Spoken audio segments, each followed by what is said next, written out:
भाई 200 रुपये भेज दे यार, बहुत तेज भूख लगी है। यहाँ दुकान पे बैठा हूँ और पैसे नहीं है मेरे पास। भाई कैसी बात कर रहे हैं यार, इससे पहले भी तो पैसे लेके वापस किया हूँ। भाई मैं झूठ नहीं बोल रहा हूँ, सच में दे दे। ना इंटरव्यू पे जाने के लिए पैसे हैं, ना खाने के लिए पैसे हैं।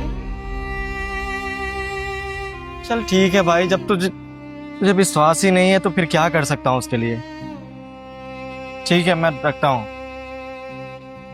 भैया बिरयानी खा लीजिए। यार पैसे नहीं है मेरे पास। पैसे की जरूरत नहीं है भैया, आप अपना बस पेट भरिए, लीजिए। शुक्रिया भैया। वैसे भैया एक बात बताइए, मैंने देखा कि आप बहुत ज्यादा परेशान थे, क्या हुआ है? कुछ बात हुआ है क्या? क्या बताऊं भैया, परेशानी तो बचपन से झेलता आ रहा हूँ। किस्मत ही खराब है हमारी, अनाथ हूँ। मेरे अलावा इस दुनिया में मेरा कोई नहीं है। यहाँ इस शहर में रहता हूँ, आया था, सोचा था कोई नौकरी कर लूंगा अच्छी सी, ताकि अपनी लाइफ अच्छी बना सकूं। लेकिन कहते हैं ना कि जब हाथ में पैसे नहीं हो ना, कुछ भी चीज पॉसिबल नहीं है दुनिया में। आज इंटरव्यू देने जाना था नौकरी के लिए, लेकिन पास में पैसे नहीं थे कि खाना खा पाऊं या इंटरव्यू देने जा पाऊं। इसलिए दोस्त को कॉल किया था कि भाई 200 रुपये दे दे, तेरे पैसे जल्दी लौटा दूंगा। लेकिन वो कहते हैं ना कि दोस्ती यारी में कुछ रखा नहीं है, सब मतलबी यार है। अगर आपकी जरूरत है तो आपके दोस्त हैं, और वही आप किसी मुसीबत में आ गए और थोड़ी सी मदद क्या मांग ली ना, दोस्ती मिट जाती है। साहब मना कर दिया 200 रुपये देने से। बस वही अपनी किस्मत को कोस रहा था बैठे बैठे। सही कह रहे हैं भैया, इस दुनिया में अपना कोई नहीं है। वैसे पहले बिरयानी खाइए भैया, आपको भूख लगी है ना? सच बताओ ना भैया, मेरा भी इस दुनिया में कोई नहीं है, मैं भी अनाथ हूँ।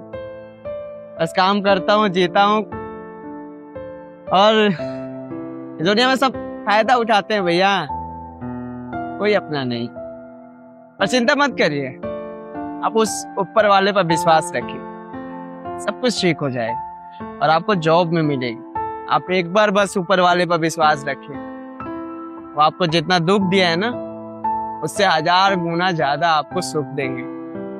और मेरा दिल कहता है आपको जॉब भी मिलेगी और आप अपनी जिंदगी में खुश भी रहेंगे। पर अपना विश्वास टूटने मत दीजिए भैया, विश्वास बनाइए और अपनी जिंदगी में आगे बढ़िए, ठीक है?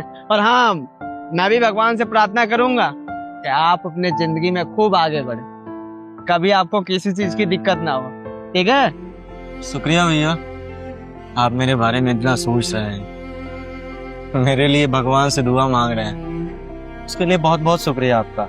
देखते हैं भगवान क्या करते हैं, कौन सा दिन दिखाते हैं। वैसे बहुत कोशिश कर रहा हूँ कोई नौकरी मिल जाए, बहुत सारे इंटरव्यू भी दे दिए। देखिए आज भी इंटरव्यू ही देने जा रहा हूँ, देखता हूँ कि आज भी नौकरी लगती है या नहीं लगती है। अब जो भी है सब ऊपर वाले के हाथों में है। भैया आपके पास पैसे भी नहीं होंगे ना?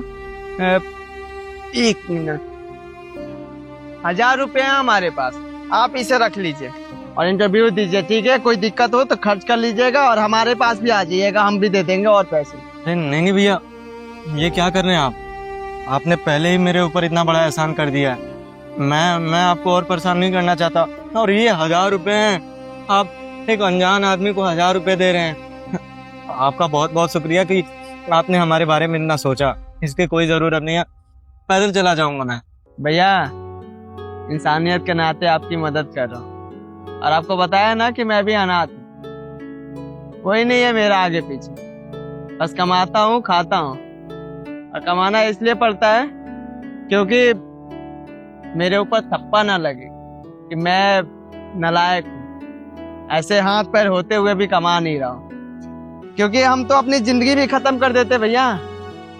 ऐसे रखिए आप, हमको इस पैसे का कोई जरूरत नहीं है, कमाते हैं, खाते हैं, आए हमारे पास 100-50 रुपए, ठीक है? अभी आपको जरूरत है पैसों की, रख लीजिए, ठीक है?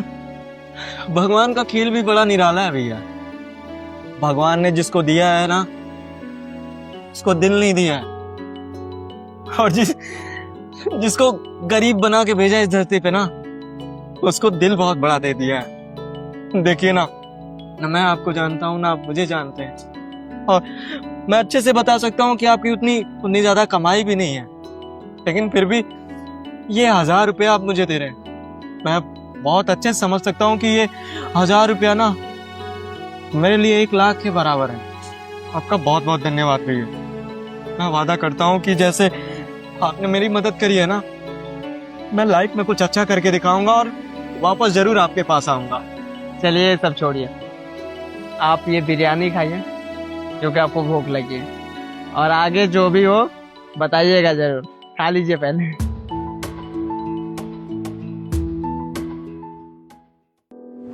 सुनिए जी, आपकी दुकान पे गया था, आपकी दुकान बंद है, आप थे नहीं वहाँ पे। आप कौन? आपने मुझे पहचाना नहीं भैया? याद करिए कुछ दिन पहले आपने फ्री में खाना खिलाया था मुझे और 1000 रुपये दिए थे आपने इंटरव्यू जाने के लिए। अच्छा भैया, आप वो इंटरव्यू देने आप जा रहे थे, हो गया सब कुछ? भैया हो गया, और इसका पूरा श्रेय ना आप पे जाता है। अगर उस दिन आपने मेरी मदद नहीं करी होती ना, तो ना मुझे वो नौकरी मिलती और ना मैं आज इस लायक होता। आपको पता है, वो नौकरी मिलने के बाद ना मैंने दिन रात मेहनत करी, खूब अच्छे से मन लगा के काम किया, और कंपनी में मुझे प्रमोशन मिला है, मैं मैनेजर बन गया उस कंपनी में। भैया जो भी हुआ है ना, सब आपकी वजह से हुआ है, और आपका ये एहसान ना मैं जीवन भर नहीं भूलूंगा। खैर मुझे ये सब छोड़िए, आप मुझे ये बताइए आपकी दुकान क्यों बंद है? वो एमसीडी वाले ने भैया दुकान हटवा दी, और ये हमारी झुग्गी में जो घर था उसमें भी ताला मार दिया। जीना मुहाल हो गया भैया। जो भी कमा रहा था कमा भी नहीं रहा हूँ, और घर था वो भी हमारे पास नहीं रहा।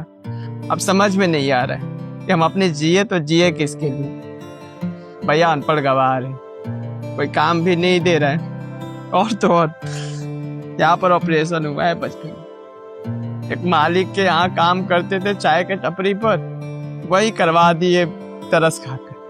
मजदूरी भी नहीं कर पाएंगे क्योंकि बहुत दर्द होता है मरने से ज्यादा।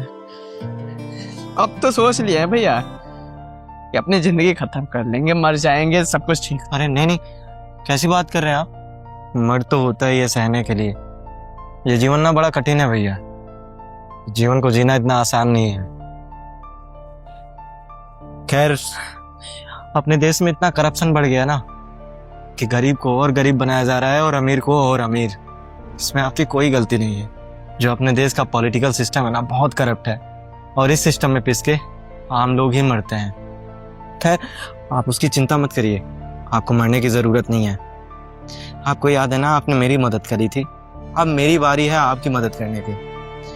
देखिए आपने मुझे बताया कि आपकी लाइफ में कोई नहीं है, ना माँ बाप, कोई नहीं, आप अकेले अपनी जिंदगी जीते हैं। खैर मैं भी अपने लाइफ में अकेले हूँ, मेरा कोई नहीं है। तो आज से मैं यही समझूंगा कि एक छोटा भाई मुझे मिल गया। अब से आप मेरे साथ रहेंगे और आपको कोई काम वाम करने की कोई ज़रूरत नहीं है। आपका बड़ा भाई कमाएगा और आपको अपने साथ रखेगा। अब बताइए कि आप मेरे साथ चलेंगे मेरे घर रहने के लिए? नहीं भैया, ऐसा मत करिए। आप मेरी वजह से अपनी ज़िंदगी मत खराब करिए। आप जी लीजिए अपनी ज़िंदगी और आगे बढ़िए। हमने तो इंसानियत के नाते आपकी मदद कर दी बस। मैं कोई जज्बाती नहीं बन रहा हूँ। एक बात बताऊँ आपको, आप अपनी लाइफ में जितना अकेलापन फील करते हैं ना, मैं भी अपनी लाइफ में उतना ही अकेला हूँ। कोई नहीं है मेरा। कम से कम आप मेरे साथ रहेंगे तो मुझे ऐसा लगेगा कि एक छोटा भाई मिल गया है। तो देखिए आपको ना मेरे साथ चलना पड़ेगा। अगर आप मेरे साथ नहीं चलेंगे तो मुझे लगेगा कि आप मुझे अपना समझते ही नहीं है, और मैं वो जो एहसान करा है आपने ना, मैं जीवन भर उसको नहीं उतार पाऊंगा। मैं उसी पश्चाताप में रहूंगा। अच्छा ठीक है भैया, रह लूंगा आपके साथ। कम से कम जीने की वजह तो मिल जाएगी और मेरी जिंदगी में एक बड़ा भाई तो मिल जाएगा। चलिए। पर भैया ये कह रहा था कि हम काम भी अरे ये सब करने की कोई जरूरत नहीं, आप चलिए मेरे साथ।